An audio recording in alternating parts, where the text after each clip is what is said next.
So today we will understand more arguments uh, related to the proof for existence of the God है ना। तो हम proof for existence of God पढ़ रहे हैं और आपको पता है इसके अंदर डिफरेंट आर्गुमेंट्स हम दे रहे हैं, जैसे कि हम ये प्रूव कर सके there is a God, right. तो जो भी ये proof for existence of God है ये एक्चुअली रिलीजन के अगेंस्ट में नहीं है। जैसे मैंने आपको बताया था, कभी ऐसा आ जाए कि proof for existence of the God, क्या मतलब ऐसा लग रहा है प्रूफ दो, ऐसा इस टॉपिक से ऐसा लग रहा है। तो that is not against, that is अगर हम देखें on the contrary, this is just to create a good foundation of the God, right. God की लॉजिकल फाउंडेशन क्रिएट करने के लिए, फिलोसफिकल फाउंडेशन क्रिएट करने के लिए, इवेल्युएशन के थ्रू गॉड को प्रूव करने के लिए, इस तरह की चीज इसके अंदर है। तो यहाँ पर अपन सेंट एंसलम के बारे में समझ रहे हैं, और सेंट एंसलम जो है, ठीक है, वो क्या कह रहे हैं, वो इस तरह से कह रहे हैं कि गॉड सबसे पहले जो आर्गुमेंट है दैट इज ऑन्टोलॉजिकल आर्गुमेंट। पहला जो आर्गुमेंट जो अपन दे रहे हैं इसके अंदर वो है ऑन्टोलॉजिकल आर्गुमेंट, ठीक है। और ऑन्टोलॉजिकल आर्गुमेंट के अंदर सेंट एंसलम को हम पढ़ रहे हैं, ठीक है। सेंट एंसलम बहुत बड़े सेंट है, ठीक है, क्रिश्चियनिटी के, और उनको हम इसके अंदर पढ़ रहे हैं। और ऑन्टोलॉजिकल आर्गुमेंट का मतलब क्या है? कॉन्सेप्ट से एग्जिस्टेंस को प्रूव करना। कॉन्सेप्ट से आप एग्जिस्टेंस को प्रूव करोगे। देखो भाई, अब आप एक ऐसी चीज को प्रूव करने जा रहे हैं जो कि मेटाफिजिकल रियलिटी है, तो आर्गुमेंट्स तो ऐसे आएंगे इसके अंदर, जैसे कि सेंट एक्विनास के आर्गुमेंट्स हैं, वैसे ही आर्गुमेंट इसके अंदर इस तरह से, जैसे कल अपन ने पढ़े थे वैसे ही कुछ आर्गुमेंट आएंगे। एक ऐसी चीज जिसको हम बहुत मुश्किल है मतलब प्रूफ करना, उसको हम प्रूफ कर रहे हैं एक्चुअली। सो सेंट एक्विनास सबसे पहले डेफिनेशन बनाता है, ठीक है। और सेंट एक्विनास कहते हैं कि God is that than nothing greater can be conceive, ठीक है। गॉड एक ऐसी चीज है जिससे बड़ा कोई और नहीं हो सकता। फिर वो कहता है कि भाई, हम अगर गॉड की तरफ जाने की कोशिश करें या फिर किसी से भी पूछें, राइट, गॉड के बारे में एक अथीस्ट से भी पूछे, तो अथीस्ट को भी ये डेफिनेशन तो पता है, मतलब उसके माइंड के अंदर ये डेफिनेशन तो है, ठीक है। एंसलम इस तरह से बोल रहे हैं, तो सेंट एंसलम इसलिए बोल रहे हैं कि भाई इसके माइंड में ये डेफिनेशन तो है। बट डेफिनेशन अगर आप देखोगे तो सिर्फ माइंड में रह जाए तो वो डेफिनेशन नहीं है, ठीक है। मतलब इसकी जो डेफिनेशन देखोगे, पर्टिकुलरली गॉड की डेफिनेशन जो आप देख रहे हो, वो सिर्फ उस डेफिनेशन को प्रूफ करने के लिए आपको गॉड को एक तरह से रियलिटी के अंदर उसका एग्जिस्टेंस होना भी जरूरी होगा। क्या ये बात समझ में आ रहा है कि गॉड की डेफिनेशन ही कुछ ऐसी है साहब, क्या करें। गॉड की डेफिनेशन क्या है? गॉड की डेफिनेशन है then then that God is that, ठीक है, वैसा है, then nothing greater can be conceived, उससे बड़ा कोई नहीं हो सकता। पर अगर गॉड को हम सिर्फ माइंड में ही रख लेंगे तो इससे बड़ी तो बहुत सारी चीज, जो फिजिकल ऑब्जेक्ट भी इससे बड़ी हो जाएगी। सिर्फ क्योंकि ऑब्जेक्ट कहेगी देख मैं तो रियलिटी में एग्जिस्ट कर रहा हूँ, तेरा गॉड क्या है? गॉड तो रियलिटी में एग्जिस्ट ही नहीं कर रहा। तो इस डेफिनेशन को प्रूफ करने के लिए, इस कॉन्सेप्ट को प्रूफ करने के लिए, इस कॉन्सेप्ट को अगर हम सही मान रहे हैं, राइट, तो इस कॉन्सेप्ट को सही मान रहे हैं तो फिर हमको क्या करना पड़ेगा? हमें गॉड को लेकर आना ही पड़ेगा, ठीक है। कॉन्सेप्ट बनाने वाले भी यही हैं और उसको सही करने वाले भी यही हैं। तो कहने का मतलब ये है कि ऐसे कहते हैं कि चलो भाई मैं तो रिलीजियस भी हूँ, तुम किसी के पास जाओ, जैसे तुम जाओ किसी के पास, पापा गॉड का मतलब क्या होता है? पापा बोलेंगे गॉड वॉड कुछ नहीं होता। मान लो तुम्हारे पापा अथीस्ट है ना, गॉड का मतलब क्या होता है? बोलेंगे गॉड वॉड कुछ नहीं होता भाई, सब ऐसी बात है। पर बोले पापा मैं गॉड के बारे में नहीं पूछ रहा, मैं तो सिर्फ ये बोल रहा हूँ what is the definition of God.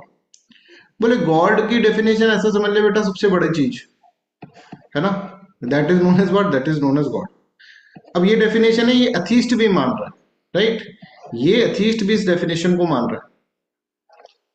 पर अगर हम डेफिनेशन की तरफ देखें इसकी, nothing greater can be conceived, जिसमें लिख रखा है nothing greater can be conceived, ऐसा लिख रखा है ना इस डेफिनेशन में, nothing greater can be conceived. तो ऐसी कोई चीज सिर्फ माइंड के अंदर रहेगी ऐसा तो नहीं हो सकता, क्योंकि अगर ये सिर्फ माइंड के अंदर रह जाएगी तो इस डेफिनेशन को कॉन्ट्राडिक्ट कर जाएगी, जो कि डेफिनेशन सबके दिमाग में है। तो इसको रियलिटी में एग्जिस्टेंस का होना ही पड़ेगा, ऐसा सेंट एंसलम इसके अंदर कहता है। I hope this is clear to everyone. Anybody has any doubt in this one, please let me know. ये क्लियर है? केतन, संध्या, क्लियर है आप लोगों को ये वाला आर्गुमेंट? अब इस आर्गुमेंट का हम क्रिटिसिज्म इसके अंदर देखेंगे। तो यहाँ पर देखो, एक बार इसको वापस पढ़ लेते हैं। Saint Anselm in his Proslogion in stanza third and second begins by offering definition। सबसे पहले उन्होंने डेफिनेशन बनाई और उन्होंने कहा कि ये डेफिनेशन सबके माइंड में है। इवन एक फुलिश पर्सन है जो कि क्या है, अथीस्ट पर्सन है, उसके भी माइंड के अंदर ये डेफिनेशन है। पर ये डेफिनेशन जो होगी, इस डेफिनेशन को तभी हम सही मान सकते हैं जब ये डेफिनेशन क्या करें, जब गॉड का एग्जिस्टेंस हो, otherwise this definition will be contradicted, ठीक है। This means that the idea of the God exist in the mind at least as a concept. right? Anselm then makes a crucial distinction: something that exists both in mind and the reality is greater than something that exists only in the mind. ठीक है, वो उससे बड़ा होता है। इसका मतलब क्या है? गॉड को फिर एग्जिस्ट करना है। Therefore, to remain consistent with the definition, God must exist both in the mind and in the reality। इस तरह से अपन इसके अंदर समझेंगे। तो ये अपने आर्ग्यूमेंट्स देखे गए। सबसे पहला ऑन्टोलॉजिकल आर्ग्यूमेंट में आपको इसके अंदर इस तरह से लिखना है। अब एक फिलोसफर आएंगे, गॉनिलो। गॉनिलो इनके कंटेम्प्रेरी है, मतलब सेंट एंसलम जिस जमाने में थे उसी जमाने में गॉनिलो भी है, और गॉनिलो इनको क्रिटिसाइज करेंगे। गॉनिलो कहेंगे भाई ये क्या बात हो गई, तुम डेफिनेशन बना रहे हो और उस डेफिनेशन को ऐसे ही बना रहे हो जैसे कि क्या है, कह रहे हो कि ऐसी डेफिनेशन को प्रूव होने के लिए तो गॉड को होना ही पड़ेगा।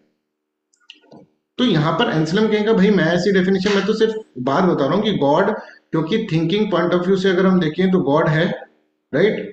तो थिंकिंग पॉइंट ऑफ व्यू से जो गॉड है उसको अगर हमको एग्जिस्टेंस में नहीं होगा तो प्रॉब्लम हो जाएगा। अब गॉनिलो जो हो गए ना, इसके आर्गुमेंट को ढंग से समझ नहीं पाएंगे। गॉनिलो पता है क्या समझेंगे इसको? गॉनिलो ऐसे बोल रहे हैं ये ऐसे सोच रहा है, ये भाई ऐसे सोच रहा है अपना, कि हमने कोई चीज सोच रखी है मेंटल में, ठीक है, अगर मेंटल में सोच ली तो वो एग्जिस्टेंस में भी होगी। ठीक है, कि अगर हम सोच सकते हैं तो वो एग्जिस्ट भी करेगी। कॉनिलो इस तरह का आर्गुमेंट लेकर चल जाएगा और एंसलम को क्रिटिसाइज करेगा। देखो होगा क्या भी, एंसलम का आर्गुमेंट अपन समझ गए। एंसलम की अगर डेफिनेशन वो नहीं होती तो आर्गुमेंट भी नहीं आता, पर वो गॉनिलो क्या कर रहा है, सिर्फ और सिर्फ उसके आर्गुमेंट को समझने की कोशिश कर रहा है और गलत समझा रहा है। और गॉनिलो ऐसे कह रहा है कि ये ऐसे बोल रहा है कि जो हमारे दिमाग के अंदर होता है ना, वो अगर हम किसी चीज को दिमाग में सोच लेंगे ना तो वो क्या होगा, एग्जिस्टेंस में भी आ जाएगा, ऐसा ही सोच लेगा। तो फिर ये इसको एंसलम, क्योंकि इसके कंटेम्प्रेरी होंगे, एंसलम इसको क्रिटिसाइज करेंगे कि भाई तू गलत समझ गया, मैं तो गॉड के पर्सपेक्टिव से कह रहा था, बिकॉज गॉड की डेफिनेशन ऐसी है, गॉड का कॉन्सेप्ट ही ऐसा है, इसलिए उसका एग्जिस्टेंस होना जरूरी है। ठीक है, तो चलो let's understand what Gaunilo is saying. ठीक है, तो गॉनिलो ऐसे बोल रहा है कि भाई ये तो बहुत बढ़िया बात हो गई, इसका मतलब तो हम सिर्फ सोचें, थिंक करें कि भाई मैं ऐसा ऐसा और वो हो जाएगा, ऐसे कह रहे हैं। तो कुछ भी हम imagine, anything we can imagine a perfect island, perfect island. और परफेक्ट आइलैंड इसका मतलब हम कहें कि क्योंकि मैं इमेजिन कर रहा हूँ परफेक्ट आइलैंड एक ऐसा ऐसा होगा, तो वो perfect island will be there. मैं इमेजिन कर लेता हूँ भाई यूनिकॉर्न को इमेजिन कर लेता हूँ, तो यूनिकॉर्न को इमेजिन, क्योंकि मेरे इमेजिनेशन में आ रहा है तो यूनिकॉर्न होगा। मैं डायनासोर को इमेजिन कर पा रहा हूँ तो डायनासोर होगा। ये बढ़िया बात होगी, मैं तो किसी भी चीज को इमेजिन कर लूंगा और वो होगा, राइट? तो ऐसा होता नहीं है ना भाई, इमेजिन करने से अगर चीजें हो जाती, सिर्फ थिंकिंग पॉइंट ऑफ व्यू से क्रिएशन हो जाता, तो ऐसा तो नहीं होता। तो गॉनिलो, a contemporary of Anselm, challenged the ontological argument by saying that same line of reasoning could be used to prove the existence of anything one imagine, such as perfect island और unicorn। perfect island नाम की चीज मैं सोच लूं, perfect island जैसे कुछ नहीं होता। तो ये बोलेंगे भाई देखो ये जो आइलैंड है ना और यूनिकॉर्न है, ये परफेक्ट कभी हो ही नहीं सकते, क्योंकि इनकी डेफिनेशन में नहीं है। गॉड की तो डेफिनेशन में, आइलैंड तो बेचारा वैसे ही, ये जैसे ये आइलैंड है तो बेचारा वैसे ही इतना लिमिटेड है, चारों तरफ पानी है, ये परफेक्ट कैसे हो सकता है? किसी को लगे यार ये देखो कितना छोटा सा आइलैंड, इसके तो बेचारी की चारों तरफ पानी है, तो परफेक्ट कैसे हो सकता है? कोई भी चीज अनइमेजिन, आप कह रहे हैं कि डेफिनेशन जो है ना गॉड की, वही ये कह रही है, मैं क्या करूं कि मेरा एग्जिस्टेंस बाहर, उसकी डेफिनेशन ही ऐसी है। मैं किसी से पूछता हूँ गॉड के बारे में तो बोलते हैं कि गॉड, उससे बड़ा कोई नहीं। अब कोई चीज सबसे बड़ी होगी तो कम से कम वो एग्जिस्ट तो करे, नहीं तो क्या होगा, कोई भी चीज जैसे मान लो वो एग्जिस्ट ही नहीं कर रही, गॉड का मेंटल में ही है, ठीक है, तो वो सबसे बड़ी तो नहीं हो सकती, उससे बड़ा मैं हो गया, मैं एग्जिस्ट कर रहा हूं। तो बोले किसी को एग्जिस्ट करने के लिए सबसे बड़ी, कोई किसी को सबसे बड़ी चीज होने के लिए एग्जिस्ट करना तो पड़ेगा, that is logical. But perfect island के साथ ऐसा नहीं है, यूनिकॉर्न के साथ ऐसा नहीं है। ये ऐसे बोल रहे हैं गोनिलो कि तुम तो शायद उसने गलत समझ लिया। गोनिलो ऐसे कह रहा है, तुम तो कह रहे हो कि इसको सोच सकते हैं, वो हो सकता है। So if defining something as the greatest imaginable guarantees its existence, then one could argue that perfect island or a unicorn must also exist, which is clearly absurd. इस तरह से गोनिलो बोलते हैं। तो ये क्या बोलेंगे सेंटेंस में, Anselm responded that Gonilo misunderstood the foundation of the argument। उसके आर्गुमेंट की फाउंडेशन ये थी कि उसकी डेफिनेशन ऑफ गॉड ही ऐसी है कि उसका एग्जिस्टेंस होना पड़ेगा ही पड़ेगा। The ontological reasoning applies only to the God, क्योंकि उसकी डेफिनेशन ही ऐसी है, then that nothing greater can be conceived. तो ये यूनिकॉर्न के ऊपर अप्लाई नहीं कर सकते अपन, we can not apply it on the unicorn. Unicorn is merely an imagined creature not a being of necessary perfection. उसके अंदर परफेक्शन कहां से लाओगे? अगर कोई चीज परफेक्ट है तो परफेक्ट तभी हो सकती है ना जब वो एग्जिस्ट भी करे। नहीं कह दूंगा भाई ऐसी क्या परफेक्टनेस जो एग्जिस्ट ही नहीं कर पा रही। तो परफेक्ट होने के लिए एक ऐसा आइडिया है, nothing greater can be conceived, तो उसके लिए क्या होना चाहिए? उस आइडिया का होना जरूरी है ना एग्जिस्टेंस के अंदर। ऐसा ही आर्गुमेंट इसके अंदर बोल रहे हैं। तो I hope this is clear to everyone, यहां तक सबको क्लियर है। तो ये ऑन्टोलॉजिकल आर्गुमेंट इसके अंदर इस तरह से ही देते हैं, राइट। तो पहला ऑन्टोलॉजिकल आर्गुमेंट का क्रिटिसिज्म हमने इसके अंदर देखा। अभी और भी इसके क्रिटिसिज्म है, बट मैं एक बार डिकार्ड पढ़ा दूं तो जो डिकार्ड के क्रिटिसिज्म है वो इसके ऑन्टोलॉजिकल आर्गुमेंट इसके भी आप क्रिटिसिज्म कर सकते हैं। पर इसका जो क्रिटिसाइजिंग जो उसका खुद का था, पर्सनल पर्सनल आदमी जो उसको क्रिटिसाइज कर रहा था वो गोनीलो था। गोनीलो को अपन ने इस तरह से क्रिटिसाइज करके, गोनीलो ने इनको क्रिटिसाइज करा, फिर इन्होंने गोनीलो को क्रिटिसाइज कर दिया। तो ये कहते हैं, फिर ये कहते हैं similarly perfect island is a contradiction because any island being finite limited and enclosed by the water can always be improved and therefore can not B represent absolute perfection. Thus Anselm maintains that his argument is only for the God whose perfection is necessary, not imaginary. ठीक है। अब इसको और भी argument है जो कि इसको क्रिटिसाइज करेंगे इस ऑन्टोलॉजिकल आर्गुमेंट को, पर पहले हम डिकार्ट का ऑन्टोलॉजिकल आर्गुमेंट समझ लें। तो रेने डिकार्ट भी इस तरह से बोलता है कि हमारे दिमाग में बहुत सारे इननेट आइडियाज, ठीक है। तो इतने है ना, रेशनलिज्म का फिलोसफर आपने पढ़ा हुआ है। तो रेने डिकार्ट बोलता है कि हमारे दिमाग के अंदर, और उसने आपको देखना था कि इसके अंदर इन्होंने गॉड को भी माना है ना। इन्होंने सब्सटेंस को दो पार्ट में डिवाइड करा, अगर आपको याद हो तो ड्यूअलिज्म क्रिएट करा था उन्होंने। सब्सटेंस को दो पार्ट में कैसे डिवाइड करा? एक तो गॉड और एक mind and body, relative substance and absolute substance. अब वो गॉड के बारे में उन्होंने क्या बात करी है? उन्होंने कहा है कि गॉड जो है वो क्या है, हमारे दिमाग में बहुत सारे आइडियाज है ना, बहुत सारे इननेट आइडिया, पर इन सभी इननेट आइडिया में सबसे बड़ा आइडिया जो है ना, that is idea of God, idea of God. और ये भी ऐसे कह रहे हैं कि देखो idea of being who is eternal, एक ऐसी चीज का आइडिया, एक ऐसा, हमारे देखो दिमाग के अंदर बहुत सारे आइडिया होंगे ना, दिमाग के अंदर इननेटली बहुत सारे आइडिया हैं, पर इनमें से एक आइडिया हमारे पास परफेक्टनेस का भी है, परफेक्टनेस का आइडिया। एक आइडिया हमारे पास इटर्नल, कोई ऐसी चीज जो कि इटर्नल हो, ऐसा आइडिया है हमारे दिमाग में। ओमनीशेंट, ओमनीपोटेंट, परफेक्टली गुड, कोई एक ऐसी चीज जो कि जिसने सब कुछ बनाया है। तो ये आइडिया जो है, ये जो कॉन्सेप्ट है, इनफाइनाइट आइडिया का कॉन्सेप्ट, इटर्नल का कॉन्सेप्ट, परफेक्टनेस का कॉन्सेप्ट, क्या हमारे जैसा इम्परफेक्ट बीइंग बना सकता है? हमारे दिमाग में बहुत सारे आइडिया है ना, फालतू के आइडिया भी है, और एक ऐसा आइडिया भी है जो कि परफेक्टनेस का idea, idea of perfectness, idea of eternal. हम तो नॉन इटर्नल है, फिर हमारे दिमाग में इटर्नल का आइडिया कहां से आ गया बताओ? हम तो नॉट इटर्नल है, हम तो इम्परफेक्ट है, तो हमारे दिमाग में परफेक्टनेस का आइडिया कहां से आ गया? गॉड से। समझ में आ रहा है? तो ये जो दिमाग के अंदर आइडियाज हैं, क्योंकि we are the limited being, we can not create idea of perfect, perfect वाला आइडिया हम थोड़ा ना क्रिएट कर सकते हैं। वी आर ए हम कहें कि हम क्या है, हम नॉन इटर्नल बीइंग है, we can not create a idea of eternal. हम एक तरह से ओमनी पोटेंट, ओमनी प्रेजेंट नहीं है भाई, हम we are limited being, but we can not create an idea of omnipotence, omniscience. तो ये आइडिया कहां से आ रहा होगा? From where this idea comes from? तो this idea comes from God, that's why God is there. God का existence इस तरह से उन्होंने प्रूव। ठीक है, तो देखो क्या ये बोलता है इसके अंदर, समझते हैं।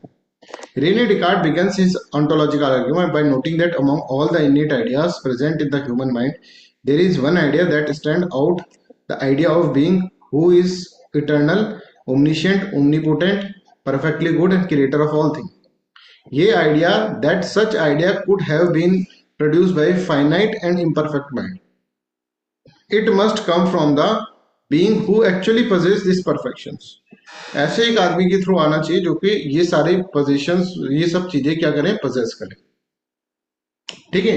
ही then make the crucial claim that existence itself is a perfection, that like omnipotence, omniscience और मोरल गुडनेस, एग्जिस्टेंस भी क्या है, एग्जिस्टेंस भी एक परफेक्शन है। अब यहां पर ही फंस जाएंगे।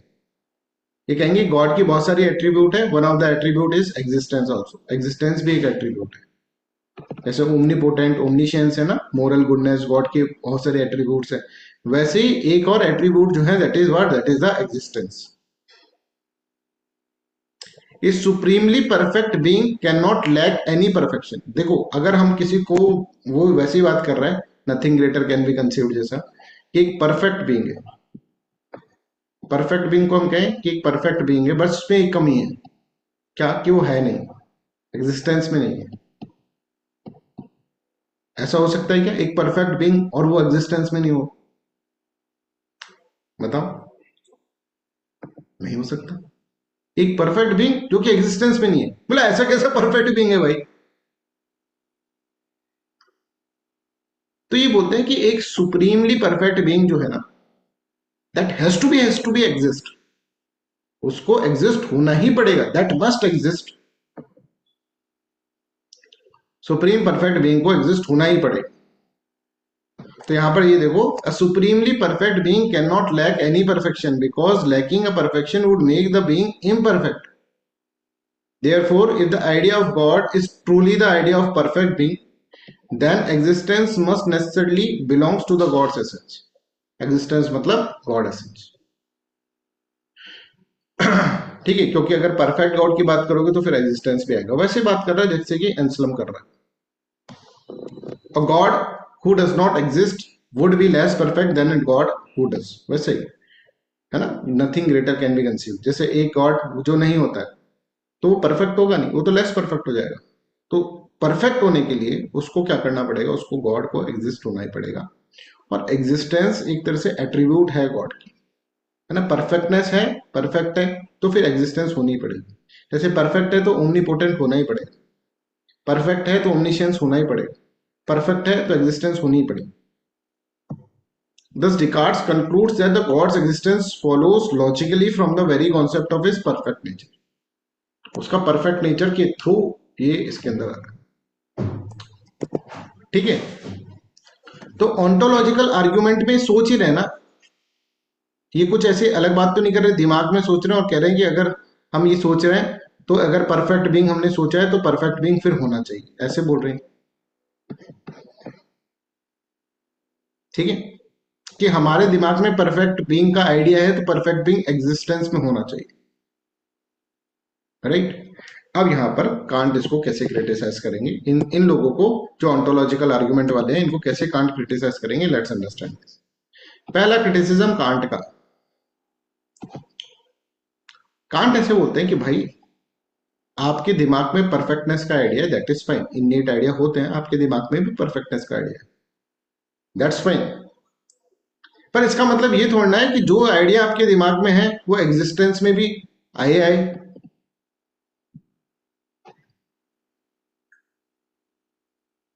ठीक है।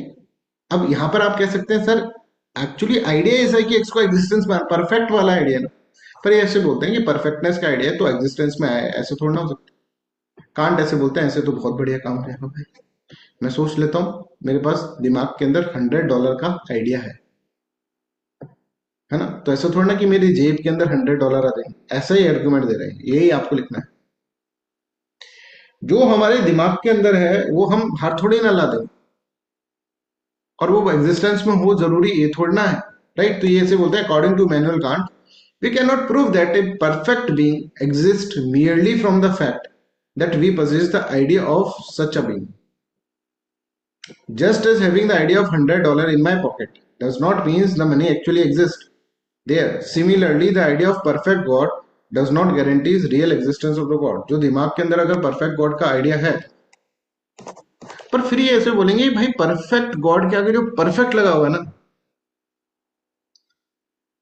और गॉड का आइडिया, हम परफेक्ट गॉड को जब भी सोचते हैं तो परफेक्ट हम मानकर चलते हैं, तो परफेक्ट तो चीज जब भी होगी जब वो एग्जिस्टेंस में हो। ऐसी कोई चीज जो कि परफेक्ट है पर एग्जिस्टेंस में नहीं, तो काहे की परफेक्ट। पर ये बोलते हैं ये परफेक्टनेस का आइडिया तुम्हारे दिमाग में है, तो ऐसे तो बहुत सारे आइडिया हैं दिमाग के अंदर, तो सब कुछ आइडिया जो है दिमाग में वो ही एग्जिस्टेंस में थोड़ी ना है। कांट ऐसे बोलते हैं। Kant argue that from the concept of God we may infer the concept of his existence but not his actual existence. हम इन्फर कर सकते हैं कि भाई कॉन्सेप्ट ऑफ गॉड है हमारे दिमाग में, तो उससे हम इन्फर कर सकते हैं, बट तुम ऐसे कि नहीं नहीं ये तो होगा ही, ऐसा तो नहीं। ऑन्टोलॉजिकल आर्ग्यूमेंट इस तरह से तो आप नहीं। और आप कर क्या रहे हो, आप डेफिनेशन ही तो बना रहे हो। आपने पहले बनाया God is a perfect being, किसने बनाया, आपने ही बनाया है ना। और परफेक्ट बीइंग ऑलवेज एग्जिस्ट, ये किसने बनाया, ये भी आपने बनाया, इसलिए गॉड एग्जिस्ट कर रहा है। ठीक है, इसका कैसा है, राम इज श्याम, ये आपने बनाया, और फिर आपने लिख दिया Shyam is equals to Mohan, so Mohan is equal to Ram. ये तो करें कि God is a perfect being, ये कहां से है, Ram is equal to Shyam, यही नहीं पता कहां से है। गॉड एक परफेक्ट बीइंग, चलो ठीक है गॉड एक परफेक्ट बीइंग मान, पर परफेक्ट बीइंग के बाद आप कह रहे हैं एग्जिस्टेंस जो है वो परफेक्शन है, ये चीज कहां से लेकर आए, परफेक्शन का मतलब एग्जिस्टेंस, और फिर आप कह रहे हैं गॉड एग्जिस्ट, तो ये तो फेलेसी ऑफ एक तरह से सर्किल हो गई। आपने कहा है राम श्याम है, श्याम मोहन है, इसलिए राम मोहन है, तो घूम के वहां राम से स्टार्ट करा आपने और राम पर ही आ गए।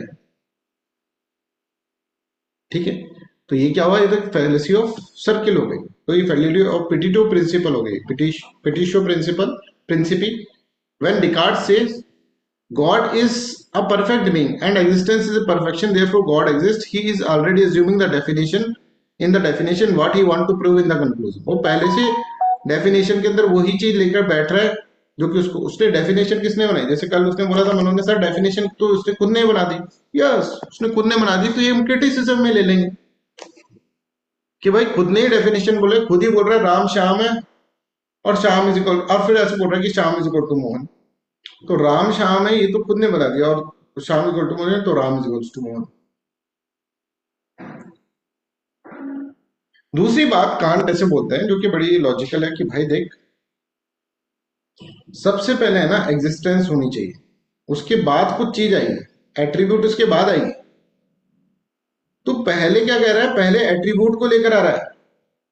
ठीक है, एग्जिस्टेंस को एट्रीब्यूट मान रखा है, एट्रीब्यूट मान रखा है मतलब कि एग्जिस्टेंस तो पहले कोई चीज होगी ना, जैसे बर्फ है तो बर्फ की फिर एग्जिस्ट एट्रीब्यूट्स ये है, ऐसा तो नहीं पहले आप कह देंगे कि बर्फ है उसके बाद कहानी स्टार्ट होगी ना। अब बर्फ है ये चीज को एट्रीब्यूट कैसे मान सकते हो, एग्जिस्टेंस को एट्रीब्यूट तो नहीं मान सकते।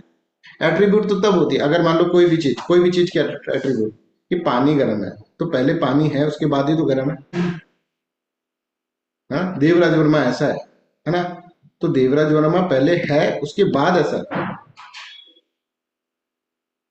अब ये कह रहे हैं कि भाई जो जैसे ओमनीपोटेंट है वैसे एग्जिस्टेंस है, ऐसा कैसे हो सकता है, ओमनीपोटेंट तो मतलब पहले कुछ होगा उसके बाद कुछ ओमनीपोटेंट, पहले एग्जिस्टेंस आएगा फिर ओमनी, एग्जिस्टेंस और ओमनीपोटेंस समझ में आ रहा। तो पहले कोई चीज एग्जिस्ट करेगी तब उसके अंदर क्वालिटी करो, आप तो एग्जिस्टेंस को ही क्वालिटी मानकर चल रहे हो, दैट इज नॉट पॉसिबल। पहले कोई चीज एग्जिस्ट करेगी और उसके बाद उसके अंदर कुछ प्रॉपर्टीज आएंगी, क्वालिटीज आएंगी, आप तो एग्जिस्टेंस को ही क्वालिटी मान रहे हैं, पहले एग्जिस्ट तो करने दो फिर उसके बाद ही तो क्वालिटी दोगे। तो एग्जिस्टेंस को ही आप एट्रीब्यूट मान लोगे तो कैसे चलेगा, तो existence can not be accepted as a characteristic because it is precondition for having the characteristic. Precondition को ही आपने मान लिया, पहले वो एग्जिस्ट करेगा, पहले कॉज आता है फिर इफेक्ट आता है। अब आप कहो कि effect is one of the cause, तो दैट इज रॉन्ग ना, बोले नहीं नहीं साहब पहले तो कॉज तो अलग है, कॉज आएगा उसके बाद इफेक्ट आएगा। First thing exist then its qualities are imposed on it, आप उसको एग्जिस्टेंस को ही क्वालिटी मान रहे हैं, पर पहले तो थिंग एग्जिस्ट करेगी उसके बाद ही तो क्वालिटी होगा।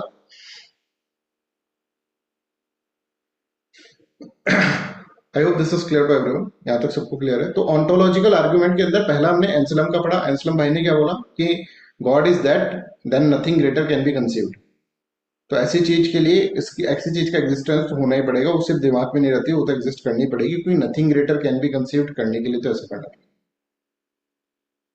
फिर दूसरा आर्गुमेंट डिकार्ट ने कहा। डिकार्ट ने बोला कि मेरे दिमाग में बहुत सारे इनेट आइडियाज है, और सबसे बड़ा इनेट आइडिया एक ऐसी चीज का आइडिया है, एक ऐसे बीइंग का आइडिया है जो कि परफेक्ट है, जो कि ओमनीपोटेंट है, ओमनी प्रेजेंट है, ओमनीशिएंट है, इस तरह का है।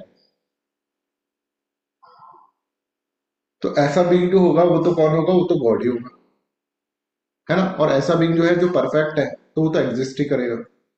परफेक्टनेस एक क्वालिटी है, तो परफेक्टनेस का मतलब ही ये हुआ कि एग्जिस्टेंस है। ठीक है, I hope this is clear to everyone. Ontological argument इसी तरह से चलता है। Cosmological ontological argument is a priori argument. A priori word अभी आपने पढ़ा नहीं है, दैट इज बियॉन्ड।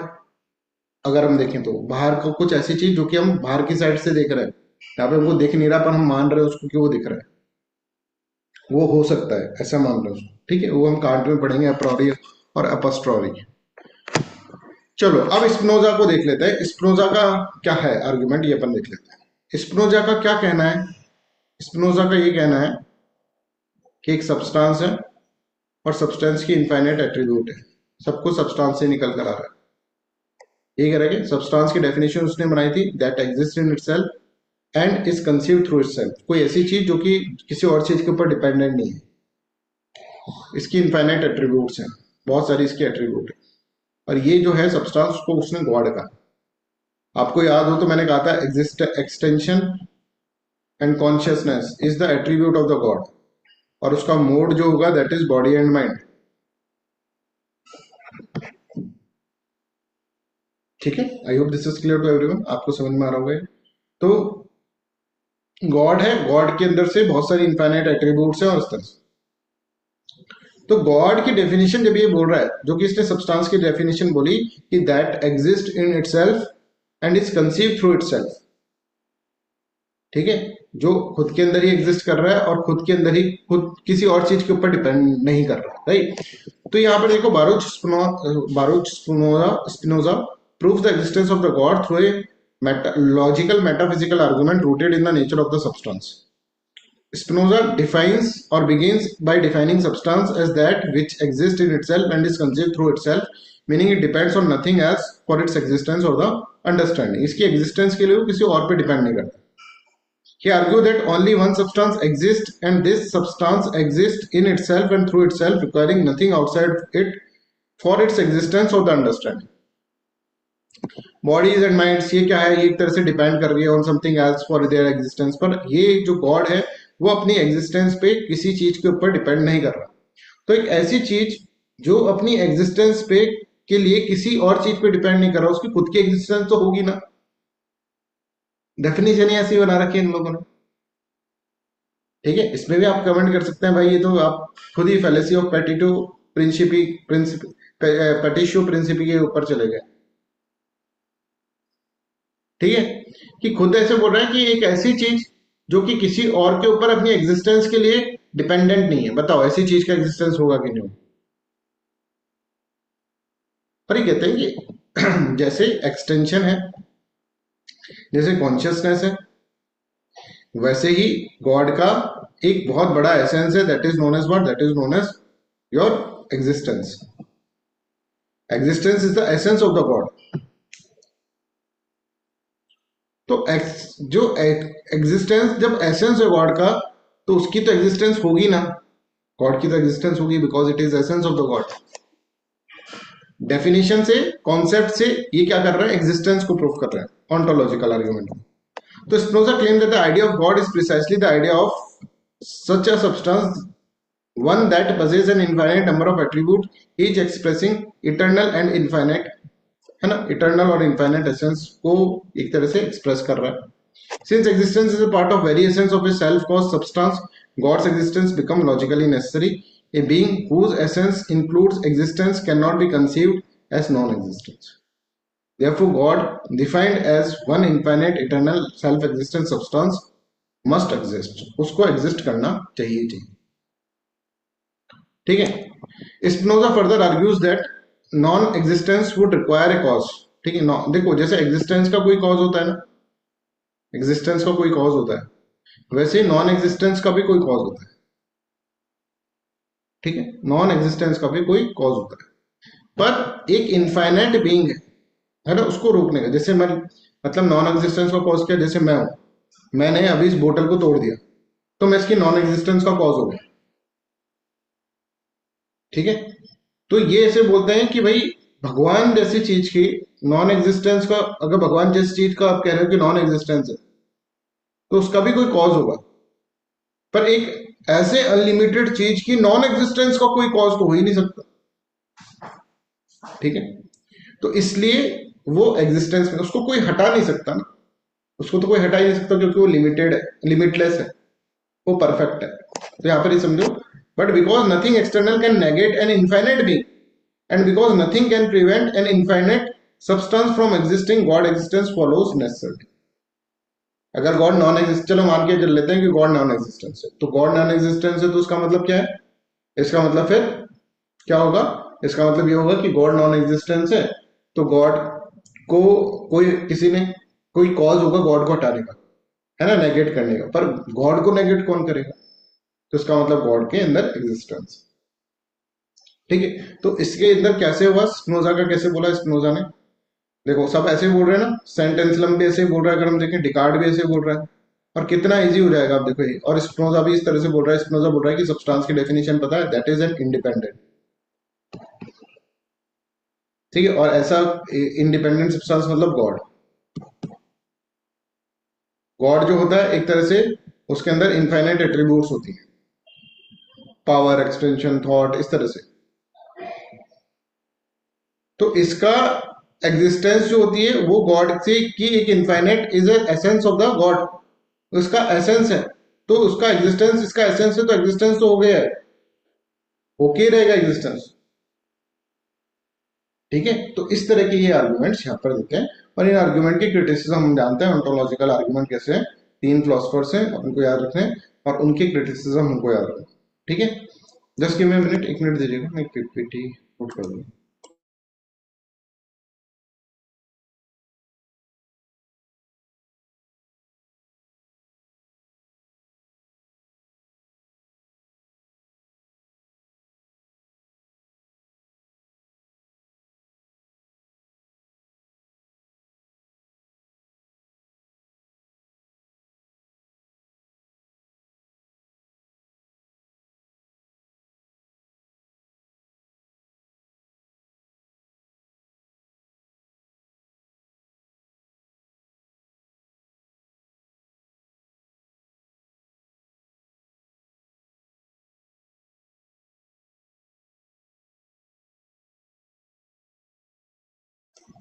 अब एक दिमाग में स्ट्रक्चर बना लो, क्या स्ट्रक्चर बनाना है, ध्यान से सुनो।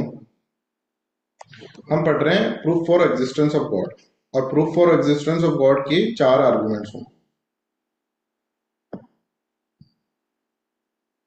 ठीक है, सबसे पहला है ऑन्टोलॉजिकल आर्गुमेंट, आर्गुमेंट। ठीक है, दूसरा है कॉस्मोलॉजिकल आर्गुमेंट। ठीक है, तीसरा है moral argument.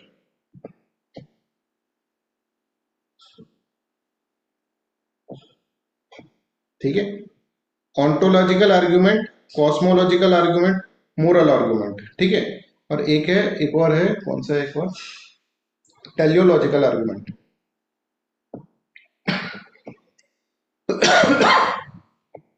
We have done with the ontological argument. Ontological argument ऐसे कहते हैं कंसेप्ट से एग्जिस्टेंस लेकर आएंगे, we have done with that. Now we are moving toward the cosmological argument. First of all, we will understand what is cosmological argument. और cosmological argument को समझने के बाद फिर हम देखते हैं, इसके अंदर हम सेंट एक्यूनास को पढ़ेंगे, और ये बड़ा बड़ा इजी है। जैसे ऑन्टोलॉजिकल आर्गुमेंट में तो हमको कुछ ऐसी चीज करनी है जो कि हमें, मतलब प्रैक्टिकल लाइफ से दूर है कुछ, राइट। पर cosmological argument is very easy, cosmological argument बड़ा है पर इजी है, राइट। चलो, कॉस्मोलॉजिकल आर्गुमेंट अपन समझते हैं।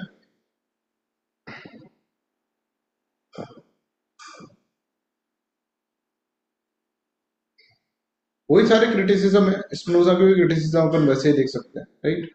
कि ऑन्टोलॉजिकल के अंदर ये भी क्या कर रहा है, उसकी तरह ही बात कर रहा है ना, एक तरह से एंटा इस्लाम की तरह, राइट?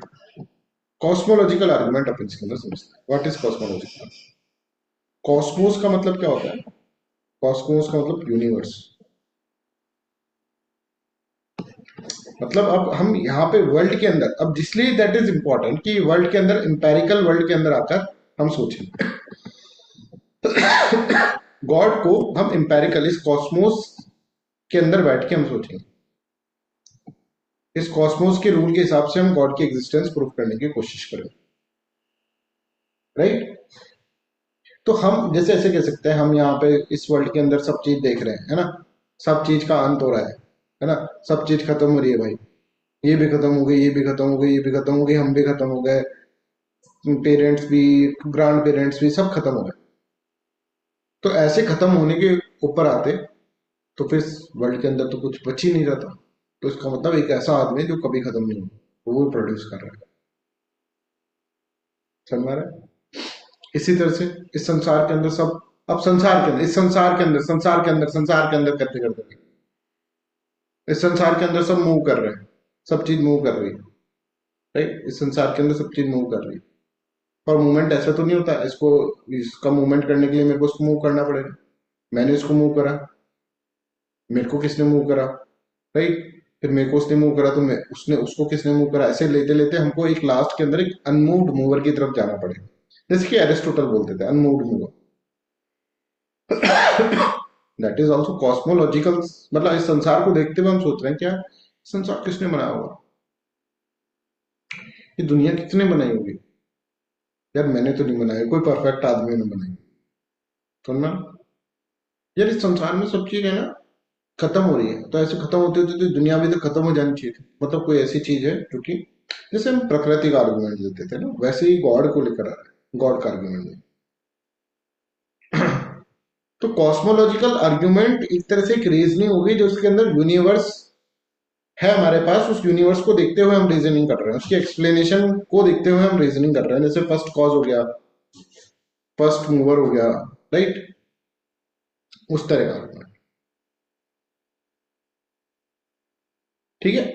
तो इस संसार के अंदर इस तरह से हम समझते हैं, that is known as cosmological argument. Cosmical argument is reasoning that the existence of the universe requires an explanation, and this explanation must ultimately lead to the first cause, necessary being, or primary source that itself is uncaused. It argues that since everything in the world depends on something else for its existence, the entire change of the dependent thing must originate from the self-existence reality. है ना? तो एक chain, अगर इसको किसने बढ़ाया, उसको कितने, इसको, तो एक सेल्फ एग्जिस्टेंस रियलिटी हमको चाहिए होगी। This foundational non dependent cause of the cosmos is what we called God, उसको हम गॉड बोलते हैं। ठीक है, I hope this is clear. Cosmological argument समझ में आ रहा है? अब इसके अंदर सेंट एक्विनास आएंगे, सेंट थॉमस एक्विनास आएंगे, और सेंट थॉमस एक्विनास का पहला आर्गुमेंट है इसी आर्गुमेंट ऑफ कॉस्मोलॉजी के अंदर, argument from motion. From motion, और आर्गुमेंट फ्रॉम मोशन यही कहता है कि संसार के अंदर चीजें मूव कर रही हैं, ठीक है? इस संसार के अंदर चीजें मूव कर रही हैं, तो मतलब कोई ऐसी चीज होगी जो कि अनमूव्ड है और वो मूव कर रहा है सबको। समझ में आ रहा है? ये तो आर्गुमेंट हमने पढ़ा हुआ है, अनमूव्ड मूवर वाला, एक्टस पोरस ज्यादा है एरिस्टोटल के अंदर। तो यहाँ पर देखो, कॉस्मोलॉजिकल आर्गुमेंट में सेंट थॉमस एक्विनास हम पढ़ रहे हैं, और सेंट थॉमस एक्विनास ने पहला आर्गुमेंट दे रहा है, आर्गुमेंट फ्रॉम मोशन। ये बहुत सारे आर्गुमेंट देंगे, argument from contingency, argument from the first cause, ये सारे आर्गुमेंट हमको इसके अंदर पढ़ने हैं। तो इसके 5 आर्गुमेंट्स हैं थॉमस एक्विनास के, 2 आर्गुमेंट अलग हैं, ठीक है? That is not related to the this cosmological argument, एक क्योंकि टेलियोलॉजिकल आर्गुमेंट है, तो हम उसको देखेंगे। और बाकी के आर्गुमेंट जो है सेंट एक्विनास के, वो सारे आर्गुमेंट कॉस्मोलॉजिकल आर्गुमेंट, ठीक है? तो Saint Thomas Aquinas argues that everything in the world that is in the motion is set in the motion by something else. हर चीज संसार के अंदर, किसी चीज के कोई भी अगर मोशन में है, तो वो किसी और, nothing can move itself because something at rest requires an external mover to initiate the movement. कोई भी चीज संसार में हम देख रहे हैं, अब संसार की बातें आ जाएंगी इसमें, संसारिक बातें आ जाएंगी, संसारिक बातों को देखते हुए, संसार के रूल को देखते हुए हम एक तरह से भगवान को प्रूव करेंगे। इसका पहला क्रिटिसिज्म ही होगा भाई भगवान कहीं और बैठे हैं, है ना। भगवान मेटाफिजिकल रियलिटी है, तुम इंपेरिकल रियलिटी में रह के तो सोच रहे हो, है ना। अब भारत में बैठ के सोच रहे हो अमेरिका ऐसा ही होगा, अमेरिका तुम्हारे डायमेंशन ही अलग चल रहा है भाई। तुम यहाँ बैठ के सोच रहे हो कि हाँ ऐसा हो रहा होगा तो वहां पे भी ऐसा ही हो रहा होगा, ऐसा थोड़ा ना, ये इंपेरिकल वर्ल्ड है ये। पर यहाँ पे कॉस्मोलॉजिकल आर्गुमेंट में क्रिटिसिज्म आएगा आगे चलकर। अभी I hope you are getting my point कि कॉस्मोलॉजिकल आर्गुमेंट में हम कैसे दिख रहे हैं कि इस संसार में हर चीज दिख रही है मोशन के अंदर। अगर हम कहें कि ये मोशन किसने करा है, इसने करा है, फिर इसको किसने मूव करा है, इसने करा है, और अल्टीमेटली हमको कोई एक ऐसे तो इनफाइनाइट रिग्रेस तक जल जाएगा चीज, इनफाइनाइट रिग्रेस तक चल जाएगा, और इनफाइनाइट रिग्रेस तक चल जाएगा तो there would not be, there should be a first cause, और वो जो होगा that should be unmoved mover, वो अनमूव्ड मूवर होगा। if every moving thing is moved by another, then this chain of mover cannot go back to infinity, because an infinite regress would make motion impossible. There would be no first cause to start the process. Therefore, Aquinas concludes that there must be a first mover itself unmoved, जो कि खुद unmoved हो, which initiate all the motions without being moved by anything else. बिना अपने आप को move करे हुए उसने सब motions को start कर दिया. This first mover, unmoved mover, is what we call the God. इसको हम God कहते हैं. Aquinas' view is similar to the Aristotle concept of unmoved mover, which highlights that the ultimate cause of all the motion in the universe must be a being that is pure actuality with no potentiality. है ना, वो बोलता था ना Aristotle, इसके अंदर pure actuality होगा, वो अनमूव्ड मूवर होगा। ऐसा ही कॉन्सेप्ट ये भी बोल रहा है Aquinas. Hence, to avoid the infinite regress and to explain the motion observed in the world, the existence of God as a prime mover is necessary. इसलिए existence of God is necessary as a prime mover. अब इस point का कैसे हम क्या करेंगे, हम इसको क्रिटिसाइज करेंगे। तो ये बोल रहे हैं कि भाई संसार के अंदर सब मूव कर रहे हैं, एवरीथिंग इज मूविंग। तो इस संसार के अंदर अगर हर चीज मूव कर रही है, ये मूव कर रही है, तो और दूसरी बात ये है कि मूव कराने के लिए कोई दूसरी चीज होनी चाहिए। इसने ये मूव कर रही है, मतलब इस संसार के अंदर कोई भी चीज मूव कर रही है, ऐसे बोलेंगे इसको, इस संसार के अंदर कोई भी चीज मूव कर रही है तो उसको मूव कराने वाला कोई होना चाहिए, है ना। जैसे इसको मूव कराने के लिए ये हो गया, अब ये तो हो गया, बट इसको मूव कराने के लिए एक और चाहिए होगा, और इसको मूव कराने के लिए फिर एक और चाहिए होगा, एंड सो ऑन। ऐसे तो चीज इनफाइनाइट रिग्रेस में चल जाएगी। तो लास्ट में जाकर हम देखेंगे कि एक ऐसा पर्सन होना पड़ेगा जो कि खुद मूव तो नहीं कर रहा पर दूसरों को मूव कर रहा है, sorry, that is unmoved mover. खुद तो मूव नहीं करा रहा पर दूसरों को, खुद तो मूव नहीं कर रहा पर दूसरों को मूव करा रहा, unmoved mover. That should be unchanging. ये चेंज हो गया तो दिक्कत हो जाएगी, ठीक है। That should be what permanent, ये परमानेंट होना चाहिए। ये कहीं गायब हो गया ना तो दिक्कत हो जाएगी। ये कहा कि यार मैं आता हूँ भाई, तो भाई अब मूवमेंट ही खत्म हो जाएगा वर्ल्ड में। इस वर्ल्ड में देखिए सब कुछ, और मूवमेंट अगर मान लो धरती का मूवमेंट है तो मतलब धरती का मूवमेंट कहाँ से है, कोई तो मूव कर रहा होगा उसको। ये तो ऐसे तो कोई चीज मूव नहीं होती, ऐसे ही बोल देते। तो अब इसका क्रिटिसिज्म हम समझ रहे हैं। I hope this is argument is clear to everyone. Criticism सबसे पहले बुद्धा की क्रिटिसिज्म से लाओ कि भाई सुन, इस संसार के अंदर है ना, नथिंग इज परमानेंट, क्षणिक बात। तू कह रहा है कि एक परमानेंट अनमूव्ड मूवर होना चाहिए, भूल जाए, ऐसा तो कुछ होता नहीं, हर कुछ बदल रहा है यहाँ पर। तो ऐसा तेरा प्राइम मूवर वाला कॉन्सेप्ट हम तो एक्सेप्ट नहीं करेंगे। तो पहला आर्गुमेंट, बुद्धा की थ्योरी ऑफ मोमेंटरीनेस क्षणिकवाद stated that everything in the world is changing, nothing is permanent, so prime mover of an object is also is not acceptable, because वो एक अनमूव्ड मूवर है जो कि क्या है, तो इस तरह से नहीं होगा, राइट। फिर दूसरी चीज, here unmoved mover is accepted as ultimate cause of all the motion that is there in the universe, but it goes against our experience. How can motion be caused by an unmoved cause? एक unmoved cause कैसे motion करेगा संसार में। तो अगर मान लो कोई ball है, यहाँ पर बॉल रखी, तो एक तेजी से चलती हुई बॉल आके इसके टकराई तब ये चलेगी, एक बॉल अनमूव्ड है, वो कैसे इसको मूव करवाएगी? तो अनमूव्ड मूवर, ये कॉन्सेप्ट ही गलत है। Unmoved mover can not, unmoved person can not be. अब मेरे को इसको हिलाना पड़ेगा, राइट, इस पेन को, तो मेरे को मूव करना पड़ेगा ना।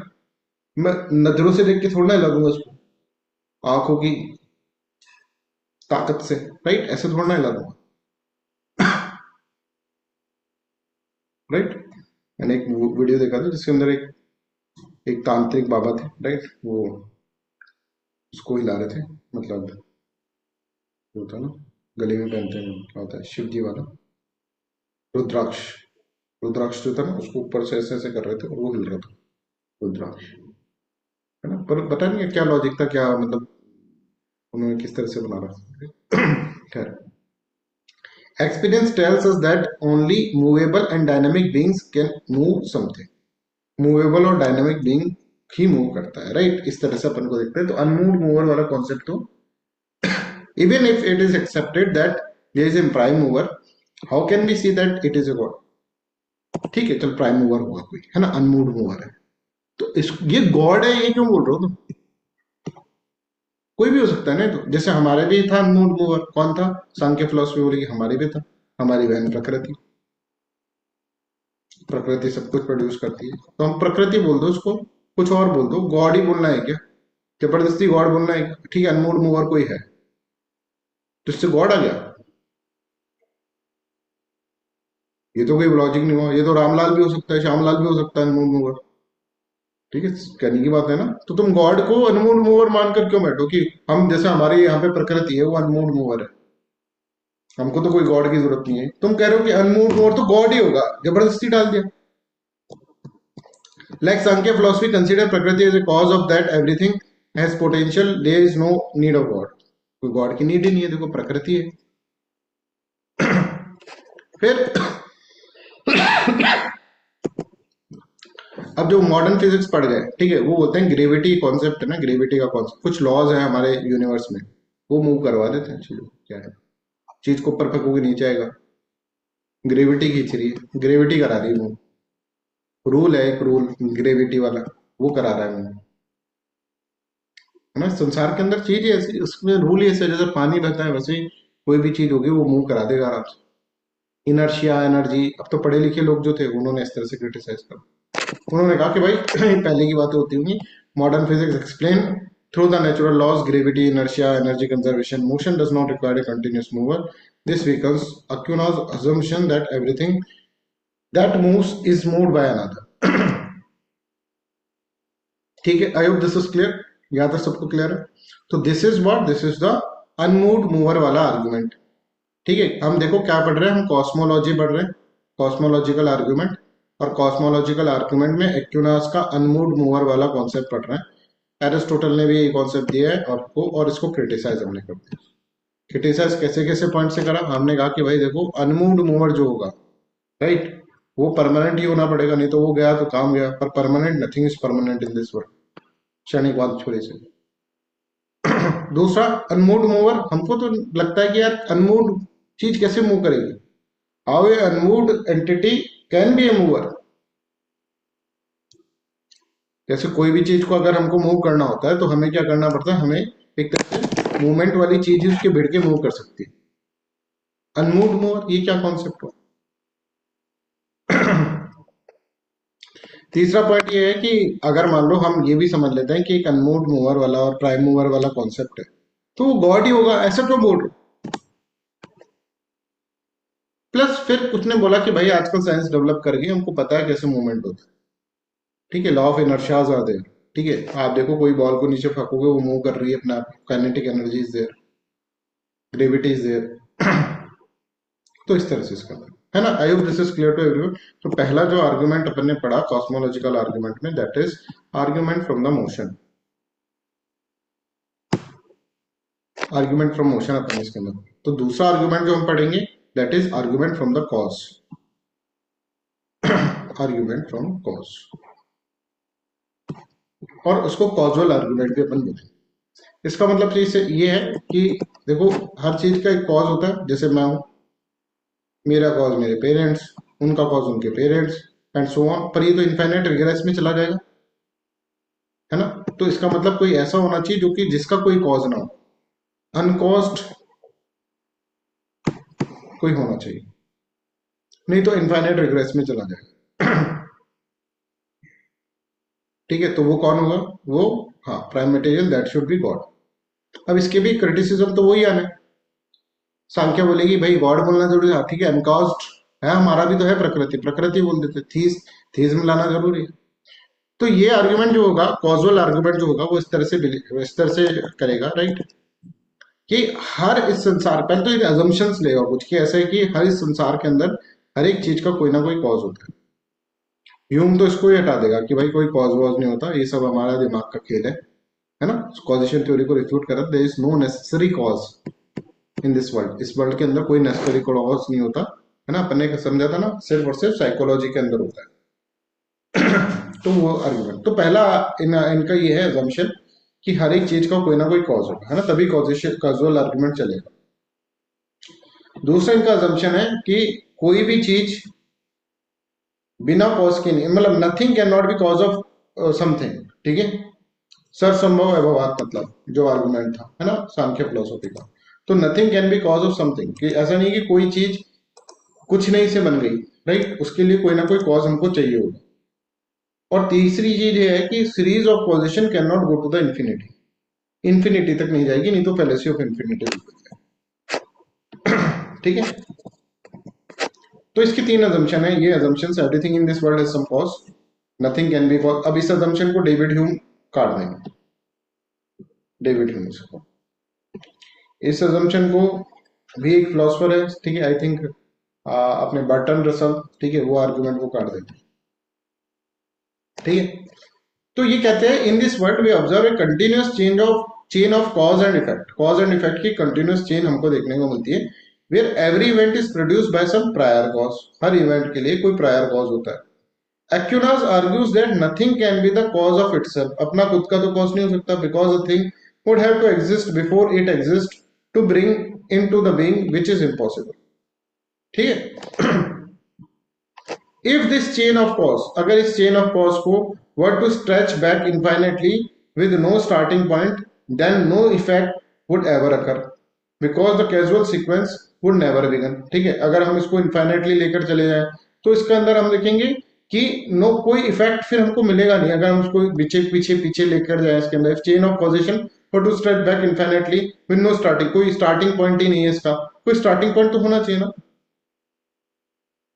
राइट, हर चीज कॉज ही हो जाएगी फिर तो, कॉज कॉज कॉज, इसका कॉज इसका कॉज इसका कॉज, तो एक स्टार्टिंग पॉइंट तो होना चाहिए। तो to avoid this infinite regress, Aquinas concludes that there must be a first cause, एक first cause होना चाहिए, cause that is itself uncaused and that initiate the entire chain of causation। this first cause which gives rise to all other cause without being caused by anything else is what we call God, इसको हम God बोलते हैं, right. अब इनके argument का अब अपन criticism, और ये समझ गए सब, ये तो पढ़ा हुआ आर्गुमेंट है कि भाई मैं हूँ, मेरे पिताजी होंगे, ठीक है, उनके पिताजी होंगे, उनका पिताजी, तो ऐसे तो इनफाइनाइट रिग्रेस में चला जाएगा, तो there should be some first cause. ये अपन ने सारे आर्गुमेंट्स अगर हम देखेंगे तो हम प्रकृति पुरुष में पढ़े हुए हैं, वही आर्गुमेंट गॉड के लिए यूज कर रहे हैं। ठीक है, अब एक पर्सन ने ऐसे बोला, भाई एक बार यहाँ आओ, बोले क्या, एक चीज बताओ मेरे को, ऐसा भी तो हो सकता है ना कि संसार का कोई कॉज ही ना हो? आप क्यों बोल रहे हो कि संसार का कॉज है? कोई लॉजिक है मतलब कोई आपके पास लॉजिक है इस चीज को बोलने के लिए कि संसार का क्या है, संसार का एक कॉज है? हम ऐसा भी तो कह सकते हैं, आप ये बोल रहे हो, आप ये बोले जा रहे हो कि एवरीथिंग एज ए कॉज, जरूरी थोड़ा ना है ये संसार का हो सकता है, ये संसार बिगनिंगलेस हो, ये संसार अनंत काल से चला रहा हो, ऐसा भी तो हो सकता है। आप क्यों कह रहे हो कि इस संसार का कोई कॉज है ना, इस हर चीज का कोई कॉज होना चाहिए, तो हो सकता है अनंत काल से ऐसे कैसा हो, जरूरी है कॉज होना, जैसे पुरुष और प्रकृति का भी कॉज नहीं था, वैसे हो सकता है इसका भी, अनकॉज सेल्फ कॉस्ट, इस वर्ल्ड को ही मान लो ना, तो कि आप गॉड को भी तो मान ही रहे हो उनको, बोले ये वर्ल्ड अनादिकाल से चलता रहा, ऐसे चलता रहा। अब कुछ लोग होंगे यार ऐसे ये आर्गुमेंट में कट जाएगा, तो साइंस को लेकर आएंगे, देखो रिलीजन को बचाने के लिए साइंस ले जा रही है, ठीक है, यहां पर समझो। ये क्या बोल रहे हैं, ऐसा भी तो हो सकता है वर्ल्ड बिगनिंगलेस, है ना, इनको क्रिटिक्स करने में पहला क्रिटिक पढ़ रहे थे। फिर ये बोलेंगे कि नहीं ऐसा नहीं हो सकता। बोले क्यों नहीं हो सकता? बोले हमारे पास आर्गुमेंट है। कौन सा आर्गुमेंट है? साइंस वाले आर्गुमेंट है, ये बताने के लिए कि वर्ल्ड इज नॉट बिगनिंगलेस। तो सीरीज समझो। पहले हम क्या कह रहे हैं, पहले उन्होंने कहा कि world is beginning, world is having some cause. इसको क्रिटिक करने वाले कैसे कहेंगे, क्यों भाई ऐसा भी तो हो सकता है वर्ल्ड इज बिगनिंगलेस। तो उसको क्रिटिक करते हुए फिर ये आर्गुमेंट देंगे साइंस के through. I hope this is clear. तो मतलब हम क्या कर रहे हैं, हम पहले ये समझ रहे हैं कि हमने कॉजेशन आर्गुमेंट समझा, कॉजुअल आर्गुमेंट, आर्गुमेंट समझा। इस कॉजुअल आर्गुमेंट से हम ये समझे क्या, कि हर एक चीज का कोई कॉज होना चाहिए। इससे फिर हम ये भी समझे कि वर्ल्ड जो है वो बिगिनिंगलेस मान लो ना, अनादिकाल से चला आ रहा है बिगिनिंगलेस। वर्ल्ड जो है वो बिगिनिंगलेस है। ऐसा मानकर क्यों नहीं चल लेते हो? फिर ये बोलेंगे वर्ल्ड बिगिनिंगलेस है, ऐसा मानकर अगर हम चल लेंगे तो उसमें फिर दिक्कत है। बोले क्या दिक्कत है? अब वो उस दिक्कत को बता रहे हैं कि भाई ऐसा नहीं हो सकता कि वर्ल्ड बिगिनिंगलेस हो, और उसके लिए वो साइंस को यूज कर रहे हैं। तो यहाँ पर देखो, criticism of cosmological argument, उसमें पहला है some critics argue that cosmological argument wrongly assume that the world has a beginning in the time. They claim that the universe may well be a beginningless, eternal and without any first moment of creation. ऐसा भी हो सकता है beginningless हो, right? If the world has no beginning, then the need for the first cause disappear. फिर तो अगर beginning ही नहीं है तो first cause का need क्या होगा? तो first cause का need जो होगा वो disappear हो जाएगा। There is no need of first cause. अब इस आर्ग्यूमेंट के रेस्पॉन्स के अंदर कुछ फिलोसफर्स अपने भगवान को बचाने के लिए खड़े हो जाएंगे और वो साइंस का आर्ग्यूमेंट लेंगे। और साइंस का जो पहला लेंगे, मतलब वो क्या आर्ग्यूमेंट, किस चीज के लिए आर्ग्यूमेंट दे रहे हैं कि नहीं नहीं भाई, वर्ल्ड बिगिनिंगलेस नहीं है। वर्ल्ड अगर बिगिनिंगलेस हो गया ना तो फिर तो कॉज का कोई चीज ही नहीं है। इसको समझ में आ रहा है? ये समझ में आ रहा है संध्या केतन? समझ में आ रहा है क्या हो रहा है? समझ लेना, नहीं पता नहीं चलेगा कौन किसका क्रिटिसिज्म कर रहा है। ये चीज हो सकता है तुमको डाउट हो अभी भी, कौन किसका क्रिटिसिज्म चल रहा है, ये समझ में आ रहा है कि मतलब सबसे पहले ये आर्गुमेंट दिया, कैजुअल आर्गुमेंट, उससे गॉड को प्रूफ करा। तो हमने कहा तुम्हारा आर्गुमेंट का बेस ही गलत है। क्रिटिक्स ने ऐसे बोला। बोले क्यों भाई, क्या हो गया? बोले पता है क्या हो गया, कि आप बोल रहे हो कि इस हर एक चीज का कोई कॉज होगा। तो इस वर्ल्ड का कोई कॉज होना कोई जरूरी छोड़ना है भाई, कि वर्ल्ड हो सकता है बिगिनिंग लेस हो। फिर बोलेंगे नहीं नहीं भाई, वर्ल्ड बिगिनिंग लेस नहीं है, क्योंकि बिगिनिंग लेस होगा तो फिर तो फर्स्ट कॉज वाला आर्गुमेंट ही चल जाएगा। तो ये जो फिलोसफर्स हैं जो बचाने की कोशिश करेंगे आप इसको, इस आर्गुमेंट को, तो बोलेंगे नहीं नहीं भाई, वर्ल्ड बिगिनिंग लेस नहीं है। बोले क्यों? हम तुमको थ्योरी बताते हैं वर्ल्ड बिगिनिंग लेस नहीं। तो अब ये साइंस के पास जाएंगे।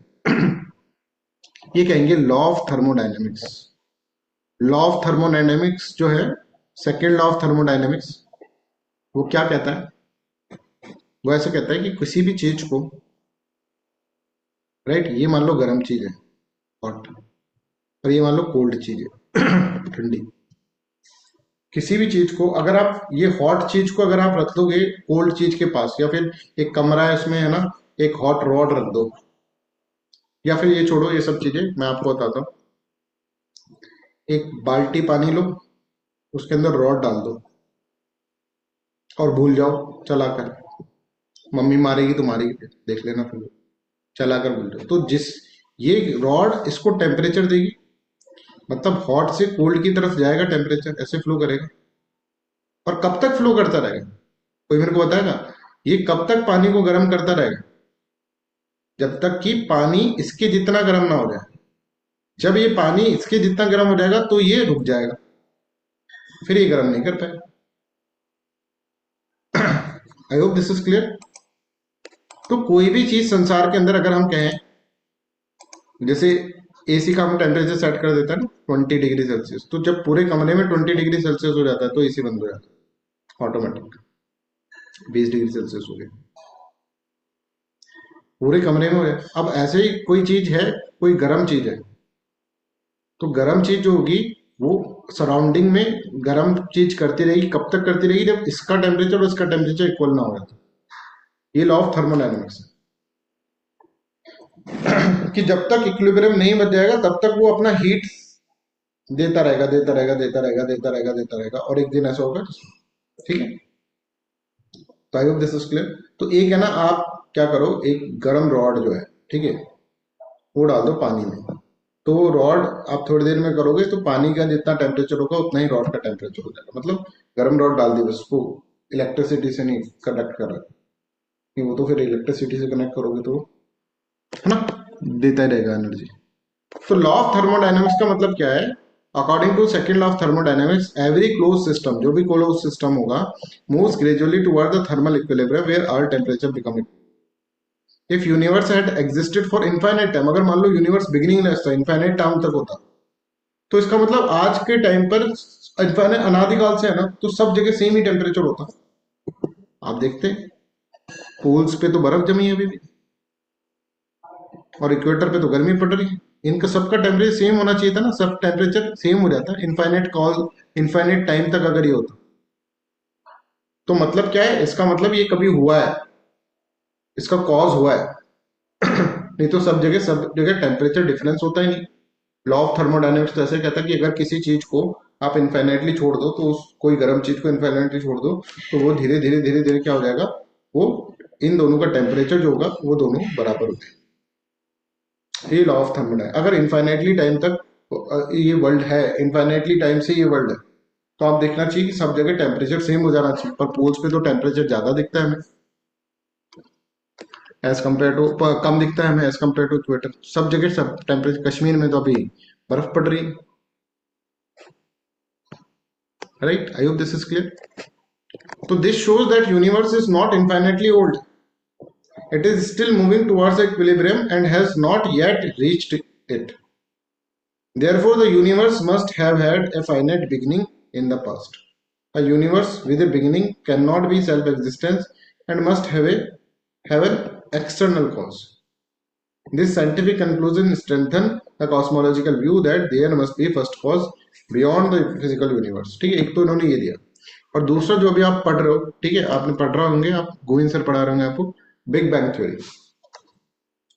बिग बैंग थ्योरी क्या कहती है? बिग बैंग थ्योरी ये कहती है कि स्टार्टिंग में क्या था, एक बहुत ही कंडेंस, जिसको हम बोलते हैं कि एक कंडेंस चीज, जिसको हम बोल रहे हैं सिंगुलरिटी, है ना, ये पढ़ा होगा ना आपने सिंगुलरिटी वाला कॉन्सेप्ट, कि सिंगुलरिटी वाला था, उसके अंदर बहुत डेंस था वो, डेंसिटी उसके अंदर सब कुछ एकदम से उसके अंदर एक्सप्लोजन हुआ, और एक्सप्लोजन हुआ तो फिर ये पूरा यूनिवर्स बन गया, कोई चांद बन गया, कोई तारा बन गया, कोई इस तरह से बन गया।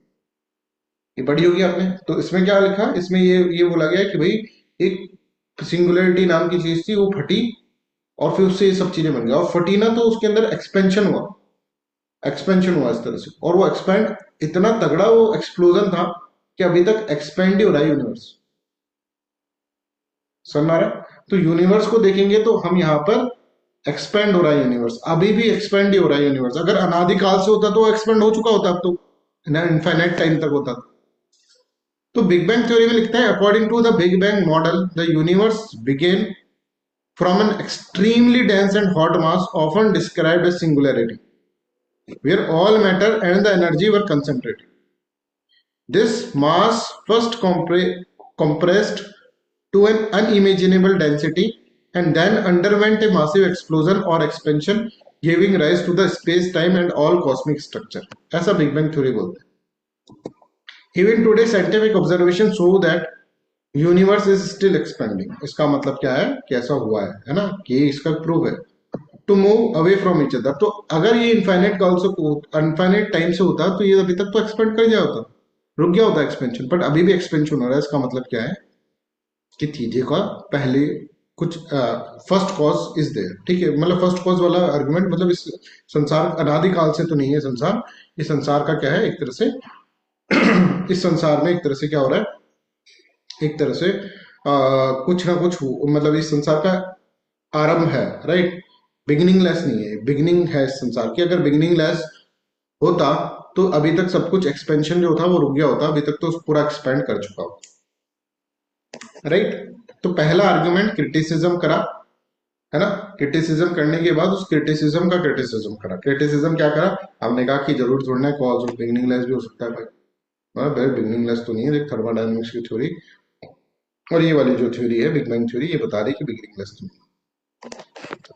आई hope this is okay with everyone, right. अब दूसरा जो आर्ग्यूमेंट है जो इसका क्रिटिसिज्म है वो सांख्य फिलॉसफी। सांख्य फिलॉसफी बोलता है कि भाई ऐसा कोई जरूरी नहीं है कि गॉड ही लेकर आओ। A major criticism of cosmological argument comes from the, बोले तुम ऐसे बोलो कि कॉज हो या अनमूड हो तो वो गॉड हो, ऐसे जरूरी नहीं, जो अभी अपन ने पढ़ा था। बस इसको पढ़ लो, अभी तो पढ़ तो चुके हैं इसको। According to Samkhya the universe arise not from a divine creator but Prakriti. Divine creator लाना जरूरी है, प्रकृति ले आओ। प्रकृति के अंदर वो सारी क्वालिटी है। प्रकृति इज अनमूड मूवर, ठीक है, पर प्रकृति सेल्फ कॉज्ड अनकॉज्ड, जरूरी है भगवान लेकर आओ। हाँ ठीक है, बिगिनिंग लाइफ नहीं है, राइट, पर इस संसार को बनाने वाली प्रकृति है। प्रकृति अपनी त्रिगुणा वाले कॉन्सेप्ट से याद करो, ऑल ऑब्जेक्ट एलिमेंट सब ये कॉस्मिक प्रोसेस जो है प्रकृति से निकले थ्रू द त्रिगुणा सत्व रजस and tamas. Since Prakriti is beginningless self sustaining sufficient to explain the world's evolution, जरूरी थोड़ा ना गॉड लेकर आओ, ये सफिशिएंट तो है प्रकृति। तुम जबरदस्ती कि भाई गॉड होगा, अरे भाई गॉड की जरूरत नहीं, फिर भी गॉड को लेकर आ। तो कहते हैं in their view invoking God to explain the origin of the universe is unnecessary because very effect can be traced back to the प्रकृति itself which operate through the inherent natural laws rather than the divine intention. Thus, Sankhya undermine the cosmological argument by denying that the universe requires a conscious external cause at all. Right? कोई external cause, conscious cause के अंदर नहीं चाहिए।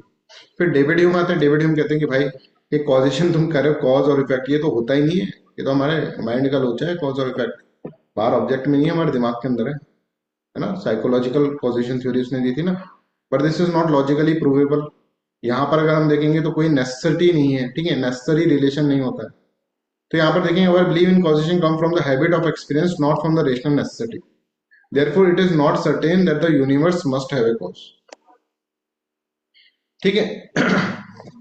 दूसरा criticism Kant के द्वारा, Kant argued that the law of causation work only with the, बोलेंगे भाई देखो सुनो, ये लॉ ऑफ कॉजेशन है ना, इस संसार की चीजें हैं, भगवान तो इस संसार के परे है ना, तो ये लॉ ऑफ कॉजेशन तुम भगवान पे क्यों लगा रहे हो,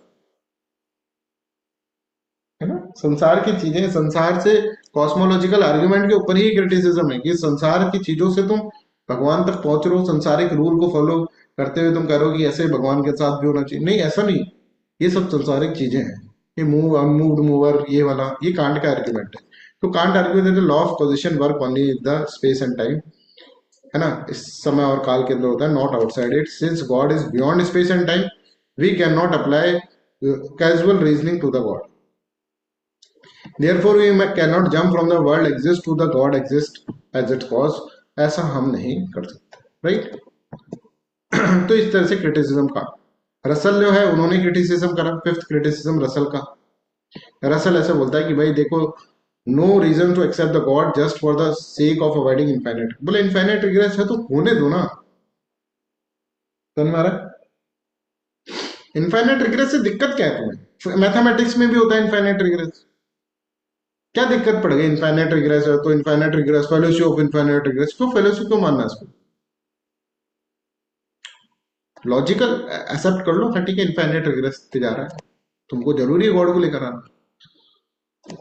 तो रसल बोलता है कि भाई देखो universe is just there and that's all, ठीक है, यूनिवर्स यहाँ पर है और यही है, ये reject the need for the first cause, कोई फर्स्ट कॉज की जरूरत नहीं है, नॉट एवरीथिंग नीड्स एक्सप्लेनेशन, इस तरह से वो कह देगा परेशान होकर, ठीक है, कि इस संसार के अंदर जो चीजें हर एक का एक्सप्लेनेशन थोड़ा ना होता। और ये बोलेगा इनफाइनाइट रिग्रेस से क्या दिक्कत होगी, इनफाइनाइट रिग्रेस कर लो भाई, ठीक है। I hope this is clear to everyone. तो ये दो आर्गुमेंट अभी अपन ने इसके अंदर पढ़ लिए, कॉस्मोलॉजिकल आर्गुमेंट के अंदर आर्गुमेंट फ्रॉम द कॉज और argument from the first mover, ठीक है, फर्स्ट मूवर वाला आर्गुमेंट, ठीक है। इन दोनों आर्गुमेंट को पढ़ के आना, इनको रिवाइज करना, इनके ये चीजें पढ़ लेना, राइट, इनके क्रिटिसिज्म पढ़ लेना, फिर कल की क्लास के अंदर इसको डिस्कस करके फिर आगे अपन मूव करेंगे, कंटीजेंसी वाला आर्गुमेंट पढ़ेंगे। थोड़ा सा और बचा है, ठीक है, कल की क्लास में मैं ट्राई करूंगा, क्योंकि टेलियोलॉजिकल आर्गुमेंट और है, मोरल आर्गुमेंट है, अभी तो बचा है, तो 2 दिन का और बचा है, तो 2 दिन के अंदर इसको खत्म कर देंगे, या फिर कल थोड़ा सा बड़ा क्लास लेकर खत्म कर देंगे, राइट। और फिर 2 टॉपिक आपके खत्म हो जाएंगे इसमें, फिर 8 टॉपिक बचेंगे, ऐसे ही जाना है। रिलीजन फिलोसफी तो धीरे धीरे ऐसे ही चल जाएगी, पता ही नहीं चलेगा रिलीजन फिलोसफी का, बट इसको रिवाइज करते रहना, चीजें समझ तो गए हो, उसको लिखने की कोशिश भी करना। अभी मैं आपको वो भी दे देता हूँ, बुकलेट। ठीक है, बुकलेट भी दे देते हैं।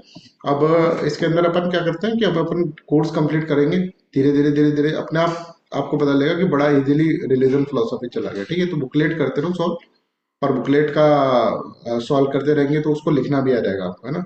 तो अभी जैसे प्रॉब्लम ऑफ इविल खत्म हो गया, तो मैं उसकी बुकलेट आपको दे देता हूँ, ठीक है, जिससे कि आपका रिवीजन भी हो जाएगा। So that's all for today's class, thanks so much.